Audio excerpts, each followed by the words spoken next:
হৃদ মায়ার প্রেমগাথা পর্ব ২১। হৃদের কল কাটতে না কাটতে সেকেন্ডের ভেতর তৃতীয়বারের মতন কল দিল হৃদকে। মায়ার অস্থিরতা বুঝে হৃদ হাসল।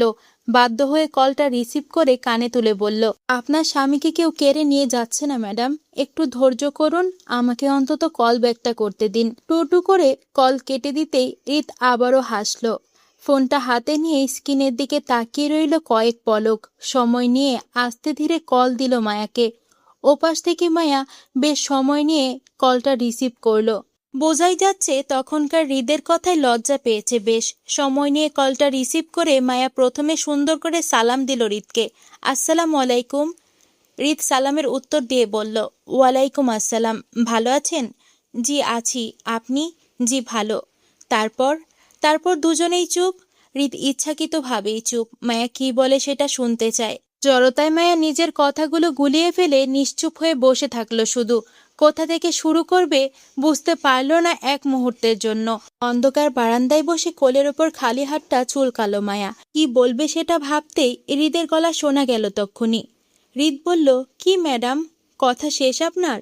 জড়তায় মায়া আমতা আমতা করে কানের পেছনের চুলগুলো গুছিয়ে দিতে দিতে লাজুক কণ্ঠে বলল, না আসলে আমার না কেমন কেমন জানি লাগছে, ভয়ে হাত পা ঠান্ডা হয়ে যাচ্ছে।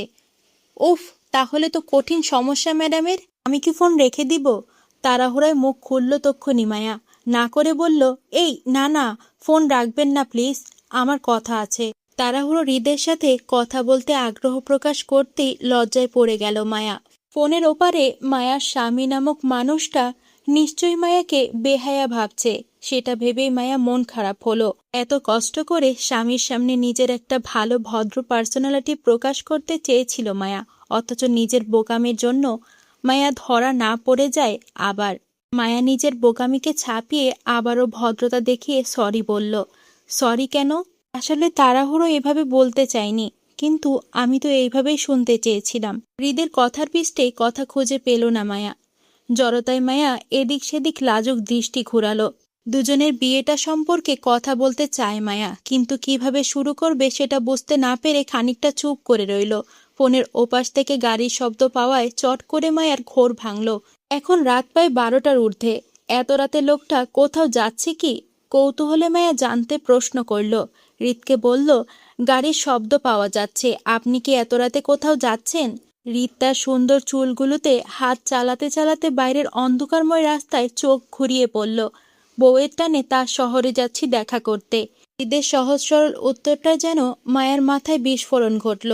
মায়ার স্বামী বিবাহিত কথাটা জেনে আকাশ ভেঙে পড়ার ন্যায় চমকে উঠল মায়া। স্তব্ধতার ন্যায় মৃদু চেঁচিয়ে বলল, কি, আপনি বিবাহিত? হ্যাঁ। মানে কি? কি মানে কি? বিয়ে করব না? পুরুষ মানুষ বিয়ে না করে থাকা যায় নাকি? বিয়ের বয়স হয়েছে আমার, তাই বিয়ে করেছি। মায়ের অতি ভদ্র সাজার কোটা তক্ষুনি শেষ হলো। রাগে হিস হিসিয়ে গালি দিয়ে বসল হৃদকে। কটমট করে বলল, অসভ্য লোক, বউ রেখে দ্বিতীয় বিয়ে করিস? তুই জানিস না তোর বউ আছে? দ্বিতীয় বিয়ে কেন করতে গেলি? মায়া হুট করে রেগে মেগে আগুন হয়ে যাওয়াটা হৃদের কাছে স্বাভাবিক লাগলো। যেখানে তীব্র অধিকার জন্ম নেয় সেখানে রাগে দু চারটা গালি শোনা যায়। তাছাড়া হৃদ মায়ার কাছে পরিচিত হৃদ খান বলে নয়, বরং মায়ার স্বামী হিসেবে সে গালি শুনছে, তাই হজম করে নিল স্বামী হয়ে।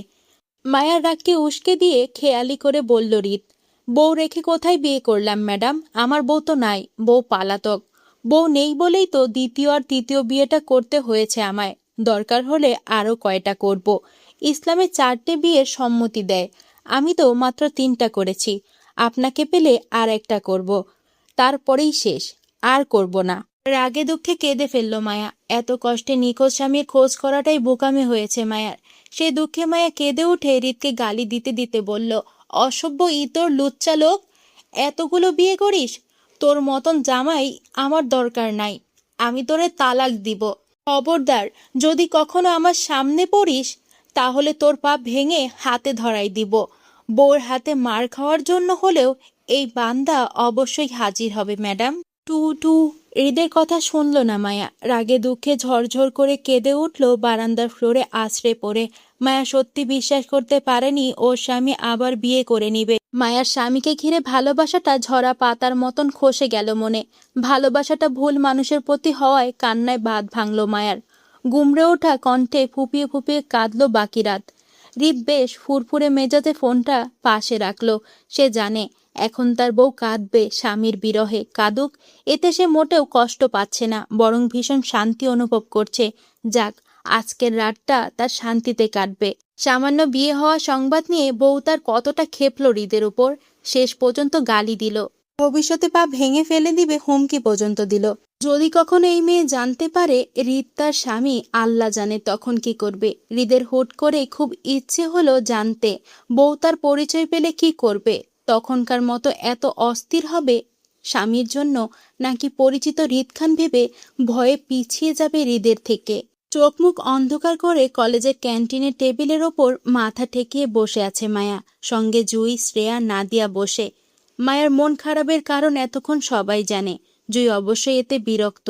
ও আগে থেকেই মায়াকে সাবধান করেছিল যাতে অচেনা স্বামীর চক্রে না ফাঁসে। তারপরেও ফাঁসলো। এখন লোকটা পূর্ব বিবাহিত হতেই পারে, সেটা অস্বাভাবিক কিছু না, বরং স্বাভাবিক। হয়তো মায়া লোকটার জীবনে পরে এসেছিল, কিন্তু মায়া এতে অস্বাভাবিকভাবে রিয়েক্ট করায় জুই খানিকটা ক্ষুব্ধ। কোনোভাবে আরিফের কানে মায়ার কর্মকাণ্ডগুলো পৌঁছালে ওদের দুজনকেই মার খেতে হবে। তাছাড়া মনমরা মায়া আজ ঠিকঠাক পরীক্ষা দিয়েছে কিনা কে জানে। রেজাল্ট খারাপ হলে পরিবারের সবার কানে চলে যাবে বিষয়টা, তখন আর রক্ষা নেই দুজনের। কিছুক্ষণ আগে পরীক্ষা শেষ করে ওরা সবাই কলেজে ক্যান্টিনে এসে বসেছিল। মায়া তখন থেকে নিশ্চুপ হয়ে বসে আছে। রাতে যে অনেকটা সময় ধরে কেঁদেছিল সেটাও চোখ মুখ ফুলে আছে। শ্রেয়া মায়াকে দেখে বেশ আফসোস করে বলল, মায়ু, থাক আর কষ্ট পাস না বোন। লোকটা তোর ভালোবাসা পাওয়ার যোগ্যই না। তুই আরো ভালো কিছু ডিজার্ভ করিস। আসলে ওই বদলোকটার কপাল খারাপ, এত সুন্দরী বউ না দেখেই রিজেক্ট করলো। আহারে, আমার তো লোকটার জন্য কষ্ট লাগছে। এত সুন্দরী বউও তার ভালোবাসা কিভাবে পায়ে ঠেললো। আচ্ছা, এখন কি করবি? লোকটা তো বিবাহিত, সংসার করার তো আর চান্স নাই তাহলে। শ্রেয়ার কথার পিষ্টে জুই বলল, সংসার কি করবে? আমি তো প্রথম থেকেই বলেছি লোকটা খারাপ হতে পারে, শুনলো না আমার কথা, মন দিয়ে বসলো। এখন স্বামীর বিয়ের কথা শুনে দেবদাসী হচ্ছে। কোথাকার কোন লোক, কোনো ঠিক ঠিকানা পরিচয় জানে না, অথচ ভণ্ড স্বামীর জন্য সারা রাত কেঁদে কুটে সকালে পরীক্ষা খারাপ দিল। আমার তো ইচ্ছে করছে আরিফ ভাইয়ের কাছে ওর নামে বিচার দিতে। পাশ থেকে নাদিয়া বলল, আচ্ছা জুই থাক না, বেচারি এমনিতেই কষ্টতে আছে, তুই আর কষ্টটা বাড়িয়ে দিস না।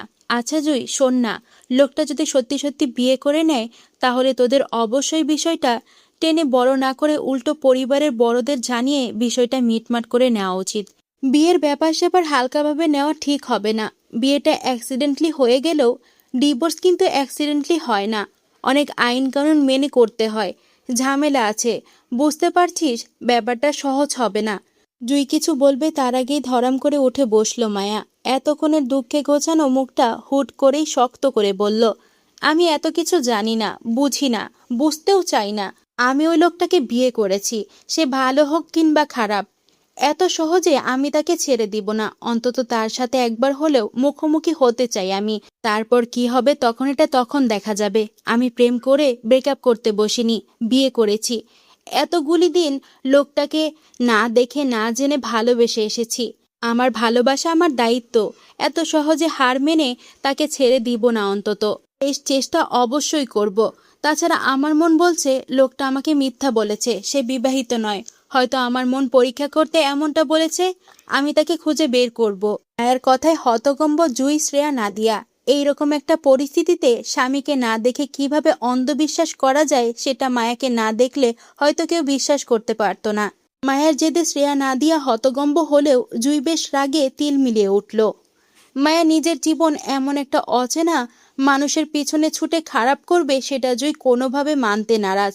তাই জুই সিদ্ধান্ত নিল এবার যেভাবে হোক মায়ার আরও পাগলামো বাড়ার আগে আজকের মধ্যে আরিফের সঙ্গে এই বিষয় নিয়ে কথা বলবে সে।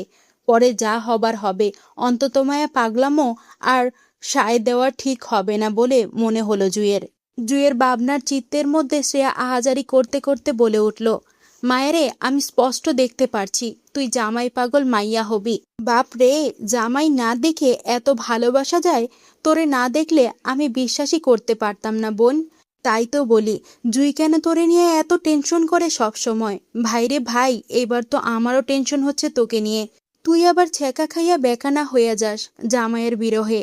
জুইয়ের দিকে এক পলক তাকিয়ে মায়া উঠে দাঁড়ালো। পরীক্ষার ফাইলপত্র গুছিয়ে কলেজ ব্যাগটা কাঁধে নিল। কারোর সাথে কথা বলতে ইচ্ছে করছে না মায়ার। কেউ হয়তো মায়ের কষ্টটা বুঝতে পারছে না, তাই আর কাউকে বোঝানোর চেষ্টা করলো না মায়া। সোজা গেট ধরে বাসায় চলে যাবে। আজ কোচিং করতে মন চাচ্ছে না। যদি মন ভালো হয় তাহলে বিকালে কোচিংয়ে যাবে, নয়তো না। মায়াকে ব্যাগ নিয়ে উঠতে দেখে শ্রেয়া নাদিয়া দুজনেই তাড়াহুড়া করে মায়ের পেছন পেছন ছুটল, কিন্তু জুই গেল না। কারণ ওর ভীষণ মন খারাপ হচ্ছে মায়ার জন্য। মায়ের জেদ কোথা থেকে কোথায় নিয়ে যায় ওদের আল্লাহ ভালো জানে। সবচেয়ে বড় কথা হলো, মায়া জেনে শুনে কেন নিজের ক্ষতি করতে চাইছে সেটাও জুই বুঝতে পারছে না। মায়ের চিন্তায় চিন্তায় জুই বেশ কিছুক্ষণ সেইভাবে টেবিলের ওপর কপাল ঠেকিয়ে বসে রইল। হঠাৎ ফোনের ভাইব্রেটর শব্দে ঘোর কাটল। ব্যাগ থেকে ফোনটা হাতে নিতেই দেখল পরিচিত একটা নাম্বার। মন খারাপগুলো যেন তক্ষুনি কোথায় ছুটে পালালো জুইয়ের। লাজুক হেসে ফোন কানে তুলে সুন্দর করে সালাম দিল। আসসালামু আলাইকুম। ওয়ালাইকুম সালাম। আপনি কোথায় জুই? পরীক্ষা শেষ আপনার? জি শেষ। আমি কলেজে আছি। রাতে কল দিয়েছিলাম জুই, আপনার নাম্বারটা ব্যস্ত ছিল অনেকক্ষণ যাবৎ। আপনি কি রাতে কারোর সাথে কথা বলেছিলেন জুই? রাতের ফোন আলাপে মায়া ছিল, সেটা বুঝতে সময় লাগলো না জুইয়ের। কিন্তু ফোনের ওপারের ব্যক্তিটির কাছে মায়াকে ছোট করতে চাইল না বলে মিথ্যা বলল। বাসা থেকে ফোন করেছিল, কথা বলেছিলাম আমরা। ফোনের ওপারের লোকটার হয়তো বিশ্বাস হলো জুইয়ের কথা। অনেকটা আত্মবিশ্বাস নিয়ে ফের প্রশ্ন করল, এত রাতে বাসা থেকে ফোন? হুম। মায়ার পেছন পেছন শ্রেয়া নাদিয়া দুজন দৌড়ে পাশাপাশি হেঁটে যোগ হলো। শ্রেয়া বেশ উত্তেজনা নিয়েই বলল, আরে মায়া শোন না, তুই লোকটাকে কিভাবে খুঁজবি? কিছু ভেবেছিস? ওদের তো ফোনে কথা হয়, লোকটাকে সরাসরি বলবি তোর সাথে দেখা করতে? মায়া হাঁটতে হাঁটতে হতাশে উত্তর করল, না। অধৈর্যের ন্যায় আওড়ালো শ্রেয়া, কেন? কারণ আমি চাই না লোকটা আমাকে কোনোভাবে চিনুক।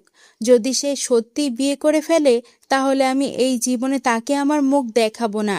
তাছাড়া স্বামীর খোঁজ আমি একা করেছি, সে আমার খোঁজ করেনি। ওনার হয়তো আমার কথা মনেও ছিল না এতদিন। আমায় ফোন করতে হয়েছে, তাই আমি স্বেচ্ছায় তার সামনে নিজেকে আর ছোট করতে চাই না। আমি অন্যভাবে লোকটাকে খুঁজে নিব লুকিয়ে, তার পরিচয় আমি অন্যভাবে সংগ্রহ করব। মায়ের ঘুরিয়ে পেঁচিয়ে কথায় অধৈর্য হলো শ্রেয়া। আগের ন্যায় বলল, কিন্তু কিভাবে? তুই তো কিছুই জানিস না লোকটার সম্পর্কে, তাহলে খুঁজবি কিভাবে? মায়া হাঁটতে হাঁটতে আর চোখে শ্রেয়ার নাদিয়ার কৌতূহল ভরা মুখটার দিকে তাকিয়ে বলল, লোকটার নাম আব্রাহাম, ঢাকা থাকেন। তার ফোন নাম্বারটাও আছে আমার কাছে। তাছাড়া হাফেজ সাহেবের ছেলে সুমন বলেছিল লোকটা নাকি অনেক প্রভাবশালীর মধ্য কেউ। নিশ্চয়ই এই ফোন নাম্বারটা দিয়ে ওনার তথ্য জোগাড় করতে পারবো আমি। মায়ের কথার পিষ্টে সে আর কিছু বলার মতন পেল না। নীরব ভাবুক হয়ে হাঁটতে লাগলো মায়ার সঙ্গে। কিছু দূর হেঁটে রাস্তার মাথায় আসতেই দেখতে পেল আসিফকে এলাকার একদল ছেলেদের সঙ্গে দাঁড়িয়ে কথা বলতে।